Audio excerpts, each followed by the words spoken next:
Bismillahirrahmanirrahim. Assalamualaikum warahmatullahi wabarakatuh.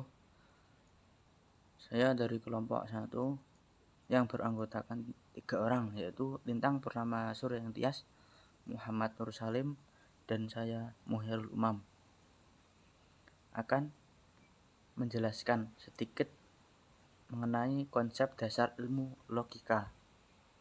Pengertian ilmu logika secara etimologis, logika berasal dari kata logos yang berarti perkataan atau pikiran yang benar. Secara terminologis, logika merupakan ilmu yang mengajarkan aktivitas akal atau berpikir sebagai objek material, sedangkan bentuk dan hukum berpikir merupakan objek formal dari logika. Logika bisa juga disebut sebagai ilmu mantik. Apa itu ilmu mantik? Ilmu mantik adalah ilmu yang membimbing manusia ke arah berpikir secara benar. Ilmu logika merupakan ilmu yang mempelajari kecakapan untuk berpikir secara lurus, tepat, dan teratur. Objek logika ada 2, yaitu objek formal dan objek material. Objek formal adalah sudut pandang yang ditunjukkan pada bahan dari penelitian atau pembentukan pengetahuan itu, atau dari sudut pandang apa objek material itu disoroti. Objek material adalah suatu bahan yang menjadi tinjauan penelitian atau pembentukan pengetahuan yang diselidiki, dipandang, atau disorot oleh suatu disiplin ilmu. Sejarah logika dimulai pada masa abad Yunani kuno. Logika pertama-tama disusun oleh Aristoteles sebagai sebuah ilmu tentang hukum-hukum berpikir guna melihara jalan pikiran dari setiap kekeliruan. Seterusnya pada awal abad pertengahan hingga tahun 1141, perkembangan logika masih berkisar pada konsep logikanya Aristoteles, terutama prediksi dan logika proposisi. Pada abad modern, Thomas Hobbes 1588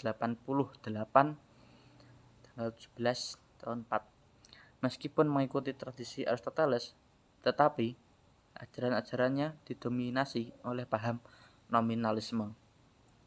Perkembangan logika dalam Islam. Logika mulai berkembang dalam dunia Islam sejak adanya kegiatan penerjemahan buku-buku oleh para ilmuwan Islam. Pembagian logika. Logika dibagi menjadi 3, yaitu menurut jenisnya, metodenya, dan kualitasnya. Dalam jenisnya, logika terbagi menjadi 2 macam, yaitu logika formal dan logika material. Logika formal adalah logika yang mempelajari asas-asas, aturan-aturan, atau hukum-hukum berpikir yang harus ditaati oleh orang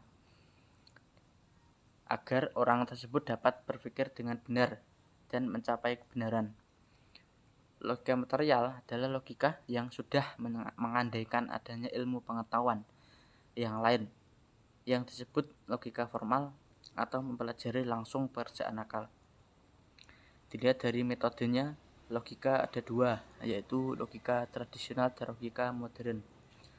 Logika tradisional ialah logika yang dikembangkan oleh Aristoteles yang bersikap deduktif. Logika modern adalah logika yang bersifat induksi, artinya berpikir dari peristiwa yang bersifat khusus untuk mendapatkan kesimpulan yang bersifat umum. Dilihat dari kualitasnya, logika dikelompokkan menjadi 2 tingkatan, yaitu logika naturalis dan logika artifisialis. Logika naturalis adalah logika yang berdasarkan akal pikiran bawaan manusia sejak lahir. Dan logika artifisialis adalah logika yang bertugas membantu logika naturalis guna menyusun hukum dan rumus berpikir lurus. Manfaat ilmu logika. Yang pertama itu mendidik manusia bersikap objektif, tegas, dan berani. Suatu sikap yang dibutuhkan dalam segala suasana dan tempat. Kedua, membantu manusia berpikir lurus, efisien, tepat, dan teratur untuk mendapatkan kebenaran dan menghindari kekeliruan. Yang ketiga, melatih kekuatan akal pikiran dan perkembangannya dengan latihan dan selalu membahas dengan metode-metode berpikir. Yang terakhir adalah dapat meletakkan sesuatu tepat pada tempatnya dan melaksanakan pekerjaan tepat pada waktunya. Sekian dari saya, apabila ada kesalahan mohon dimaafkan. Wassalamualaikum warahmatullahi wabarakatuh.